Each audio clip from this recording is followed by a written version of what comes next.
going on, guys? The Comics Kid 2099 here to talk to you about Gormenghast. This is the second book in the Gormenghast trilogy by Mervyn Peake. When I talked about the first book, Titus Groan, I mentioned that it's more about atmosphere than it is about plot. There is a plot in that book, but it is secondary to getting to know the characters and spending time with the characters and falling in love with the characters, sometimes in spite of the characters.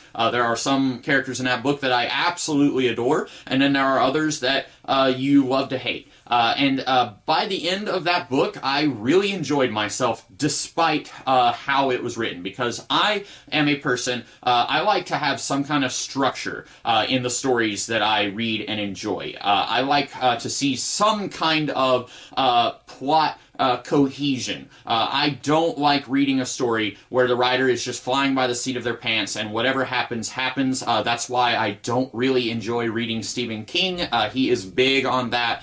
Brandon Sanderson talks about you have architects, or I'm sorry, you have, what does he call them? Outline writers and discovery writers. That's what Brandon Sanderson calls them. George R. R. Martin calls them gardeners and architects. If you are a gardener, if you don't have any plan at all, if you're just going in and just kind of doing whatever, I am not normally going to enjoy that. But I did enjoy Titus Groan, the first book. I felt like what plot there was, Steerpike kind of trying to manipulate things so that he could promote himself in the castle hierarchy. I found that to be interesting, and I really enjoyed reading these characters interacting with each other. And then we get to Gormenghast, the second book, and it is, number one, about 20 pages longer, and I'm not afraid of really long books, but in this case, I feel like this book spends a substantial amount of time on Irma Prunesqualler, who is the doctor's sister. She decides, I want to get married, and so they throw a party and invite all of the professors at the school in Gormenghast Castle. They invite all of them to a party so that Irma can find one of them and say, hey, I want to marry this guy. And I just don't care at all. Irma was one of my least favorite characters introduced in the first book. She's just really shrill and annoying, and doesn't really have any redeeming qualities. There are characters in the first book who do have annoying attributes. Nanny Slag is basically the mother figure to Lady Fuchsia and Lord Titus, and at times she kind of comes across as shrill and annoying, but you still love her because she is probably the one person who loves these kids no matter what they do. And sometimes they can be kind of awful, these kids, but she still loves them, and you get that feeling that she loves them. So even though at times she can come across as very annoying and loud and just please shut up, Nanny Slag, I still love her. Irma Prunesqualler doesn't have any redeeming attributes. She's just annoying. And this book, if I went back and counted the amount of page space that was spent on this party where she meets he's eventually the headmaster of the school, and then finally gets married to him, it probably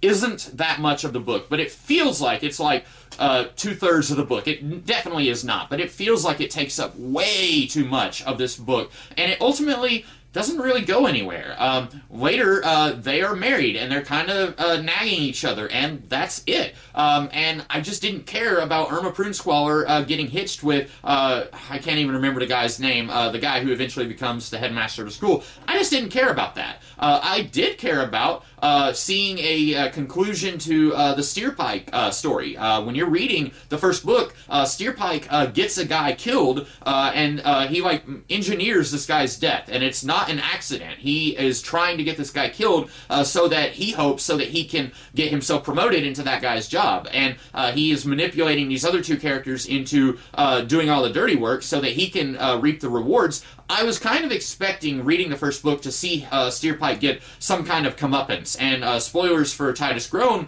he doesn't. At the end of that book, he is riding high, and everything seems to be working out for him, and then we get to see more of that, a continuation of the Steerpike storyline here. I was interested in seeing where is this going to go. And in the first book, I think I mentioned this in my video on Titus Groan, I expected Lord Titus to actually be a character since the book is named after him, but he is like 1 year old by the end of the first book.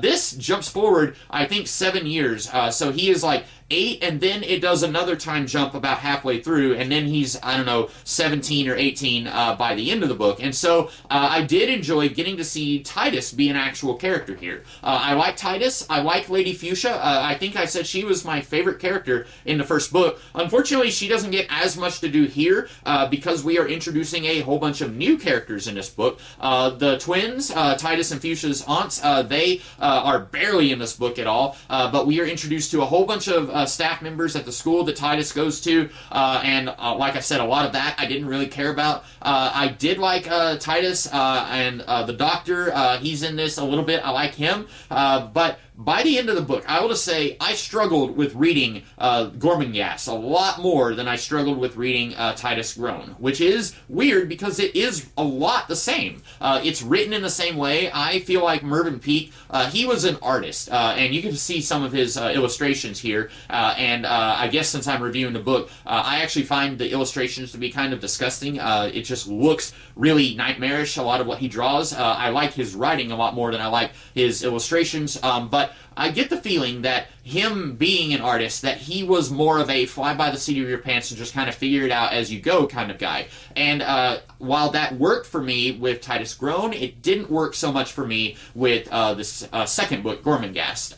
But by the end, I was still very interested in seeing where this is all going to wrap up at the end with the third book. And that wasn't intended to be the third book. Mervyn Peake, I don't know if he died before the third book came out, or if he died shortly after it came out. I'm not sure, but there were plans for more books. But ultimately, this is all that we have, 3 books in this series. But this book does develop the theme of these people in this castle are trapped in this castle. Some of them may not mind, like Dr. Prunesqualler doesn't seem to mind being the castle doctor, but then you have just about everyone in the royal family, they really don't like their lives. The Countess in the first book talks about how she didn't love her husband, but she and he did what they did out of duty, because there has to be a Lord of Gormenghast. And Fuchsia, she doesn't really enjoy her life. She enjoys the company of Dr. Prunesqualler and Nanny Slag, and for a time Steerpike, and she loves her brother, but she doesn't love being a lady of the castle, or at least I don't get that impression. And Titus definitely doesn't. He longs for freedom, and I saw someone online say that the castle itself is a character in this book, and a lot of times you will see someone say that. You will see someone say, like, oh, in this Superman story, Metropolis is its own character, or in the TV series Firefly, the ship is a character on its own, and a lot of times that just seems really pretentious to me. In this case, I feel like it's true. Castle Gormenghast represents all of these characters being trapped by duty and tradition, and how a lot of them, in various degrees, they don't want that. They want to be free, and Titus especially is really fighting against the entire castle throughout this book, and I'm very interested to see where the third book goes and continuing this theme. So while I didn't hate the second book, I did not like it as much as I liked the first book. And I saw some people online say they really liked the first 2 books and didn't like the third one, so not sure how I'm going to feel about the third one, but I will talk about it in a couple weeks, I guess. So anyway, those are my thoughts on Gormenghast. I hope that you guys liked this video, and I will be back sometime later with another one. In the meantime, have a great rest of the day. Catch you later.